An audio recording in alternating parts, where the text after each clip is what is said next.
Gagawa ako ng pagkain ni Tisoy kasi may sakit siya. May atay ng manok, may kanin, may kalabasa, at saka dog food ng konti. Kasi konti pa lang yung kinakain niya. Linagyan ko ng hot water para naman kahit papano hot yung pagkain niya. Tapos hinan blender ko na para easy for me na magpakain. Kasi ang hirap niyang pakainin talaga. Ayan siya. Medyo improvement na kasi kapag nakikita niya, ginagalaw na niya yung buntot niya compare before.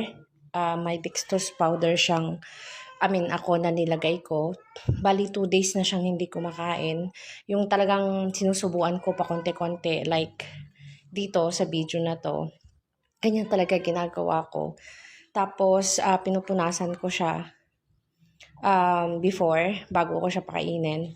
Kasi doon siya sa lapag nakahiga pero may carton naman. Naka-ready na yung pamunas ko dyan. Pagkatapos kong pakainin, pupunasan ko kasi very messy talaga. Ang daming kalat. Yan yung blend ko na pagkain. Ginawa ko yan for 2 days. Tapos nag-DIY din ako ng gamot niya. Yung turmeric at saka water. Tapos asukal. Yun yung pinainom ko sa kanya everyday. 2 times. Parang, 2 times kasi 2 times ko din siyang pinapakain. Yun lang guys.